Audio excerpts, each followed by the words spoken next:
Welcome to the Boxing Gossip channel.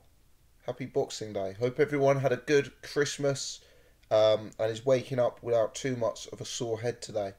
No wallpaper for you. I've gone back to stay at the parents' house for the Christmas period, so actually recording this against a plain white wall. Some of you will prefer that look. Some of you will be very, very upset about the lack of wallpaper, but we'll push through. Now, Boxing Day, slightly quieter day for boxing news today. May have the return of my brother Gossip, on the channel. Maybe doing a live stream late afternoon Boxing Day today. Not completely confirmed just yet because I need to track down his whereabouts, but he's indicated it may be a possibility. But in this video, I wanted to talk about Adonis Stevenson, because Adonis Stevenson is an increasingly bizarre story within this sport, and one or two news stories have emerged about him in the last month or so, boxing news stories that I hadn't really covered, so I wanted to talk about it. Now, let's cast our minds back till 2013. And at the time, I was just starting this channel. You know, I probably had 100 or 200 subscribers.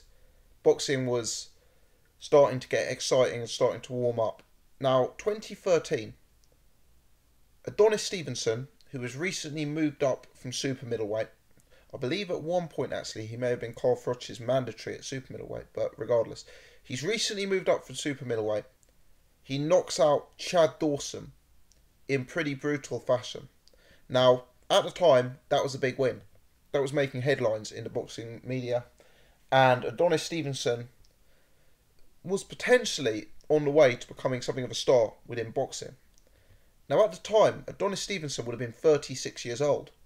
And I vaguely remember this sort of period where you've got Stevenson, Kovalev, you know, these sort of names starting to come to the fore of the light heavyweight scene. Kind of names that hadn't really been discussed in the boxing elite for the last year or two. And you kind of thought with Stevenson, this is good. You know, he looks good. He's a good fighter to watch. He's got good power. He's a southpaw. And he's 36. He's going to want to get in big fights in the next year or two. Later that year in 2013, he fought Tavoris Cloud, which wasn't a bad name at the time. I mean, Tavoris Cloud was never anticipated to beat Adonis Stevenson. I believe Cloud had lost to Bernard Hopkins, actually. But you know, he was a fringe name. And then he fought Tony Bellew for a mandatory defence for the world light heavyweight title. That was in November 2013. And according to some reports, now there does seem to be debate over this, but according to an article that I've seen on Boxing News 24, they actually believe that was the last time Adonis Stevenson fought his mandatory against Tony Bellew in November 2013. Now apparently there's some debate over this, and the WBC have made some indications that Adonis has fought a mandatory since then. But let's look at what he's done since 2013. In 2014, he fought Andre Fonfara. Actually turned out to be an okay fight, but I remember people at the time being a bit unimpressed by that matchup. Late 2014, he fought, and I'm going to get this surname wrong, Dmitry Sukotsky, who was completely unheralded. In 2015, he brought up an ageing Sakio Bika from super middleweight and then fought Tommy Karpensi. 2016, he had a single fight, Thomas Williams Jr. 2017, he had a single fight. One of those boxing rematches that no one wants to see. You know, we've had Wilder Stiverne. Fonfara too. I know Fonfara caused Stevenson one or two problems late in their fight, but I don't think too many of us were sitting there writing up our 2017 wish list thinking, right, what we really need is that Fonfara Stevenson rematch. So for me, you're looking at a guy who was on the verge of boxing stardom. Mid-13, 36 years old. Just knocked out Chad Dawson. Retired Tavoris Cloud. Knocked out Tony Bellew. You're thinking, 1 or 2 years left in the sport. Let's see some big fights. Now, an article's come through today on Boxing Scene. An article that quotes recently retired former champion John Pascal. The headline is Pascal. Adonis Stevenson blew it. Our fight could have been huge. And it details, post Pascal's retirement, his previous attempts to fight Adonis Stevenson. Pascal is quoted as saying, "It's dead in the water. Stevenson missed the opportunity a few years ago. He's missed the boat, and I'm sorry for the fans. If he knocks on my door again, I don't want to know anything. When I was pitching him invitations, I knew the time was right, both for the sport and financially. There was a craze, and the money was on the table. 3 years ago, we could have made $3 million each. Today, it would be half this amount. It doesn't disappoint me because I beat him twice in the amateurs. I'm better than him, and the evidence is there. It was up to him to show otherwise. I was the champion before him, and I beat Chad Dawson before him. We're going to let him die with his fear." So, for me, this adds to what I'm calling the curious case of Adonis Stevenson. Now, UK fans might be thinking, John Pascal. But, back 2013, 2014, Pascal was a huge name. He'd been in famous scraps with Bernard Hopkins, Carl Froch, Chad Dawson. Also, boxing is pretty massive in Canada, and that fight, Stevenson-Pascal, would have been a huge draw in Canada, where they both based themselves. I believe Adonis Stevenson bases himself in Quebec, and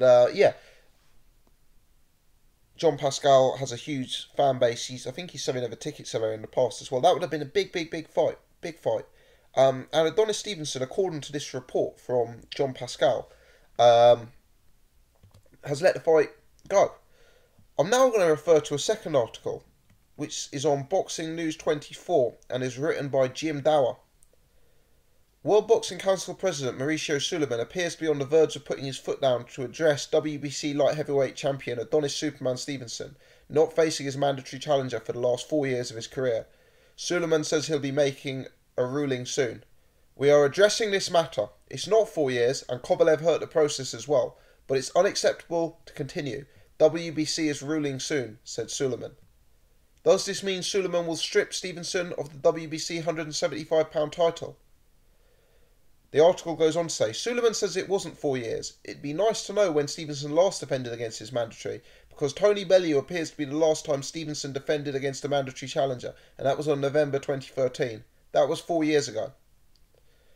What is unclear is why the WBC has allowed Adonis Stevenson to get away with not defending his WBC title.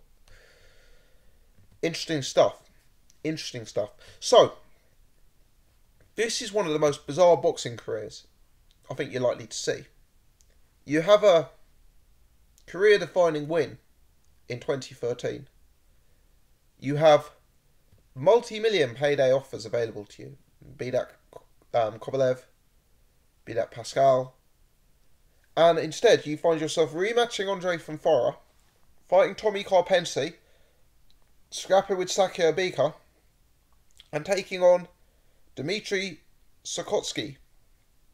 Now, the WBC is one of these organisations that seems to be a bit lax with their mandatories, especially compared to like the IBF, for example.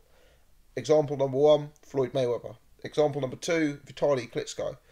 Example number 3, Adonis Stevenson. But it's not good for anyone to have this situation where a fighter has been allowed to essentially hold the belt hostage for such an extended period of time. Now, my understanding is that Stevenson's been in talks with Kovalev, Stevenson's been in talks with Badu Jack, Stevenson's been in talks with John Pascal, and none of those fights have happened. Now, going off Suleiman's quote from the WBC, they seem to say that the blame for the Kovalev fight not happening seems to be somewhat on Kovalev's side, so you guys can make your own mind up about that. But it's a crazy situation. You know, you look at that Bellew fight, Stevenson absolutely smashed Tony Bellew in 2013, knocked him out. Look at the heights Bellew's career has hit subsequently. Look at the fights Bellew's taken subsequently. Look at the money Bellew has taken subsequently.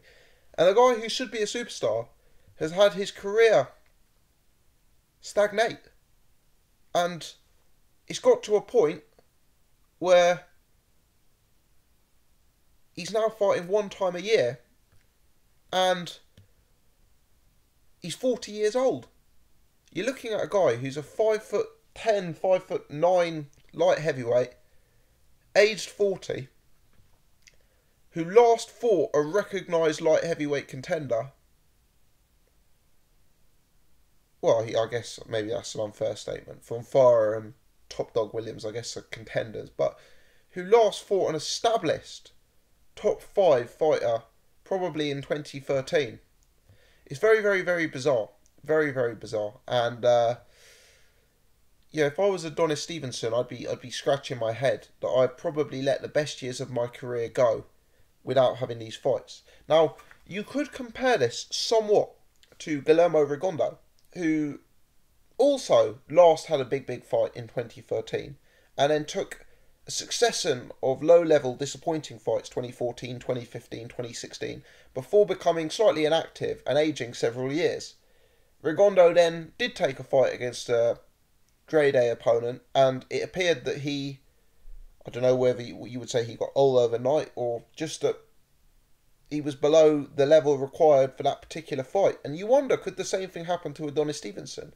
If Stevenson now went and fought a Badu Jack, or now went and fought a Beterbiev, or someone of that nature, or a Dmitry Bivol, is it possible that the Stevenson of 2013 is been and gone, but his decline hasn't totally been exposed because he's not been mixing it at that top 5 level? I don't know, I'm just hypothesising, but, when you start getting to 40 years old, that's really when you need to be questioning, why am I still in this game?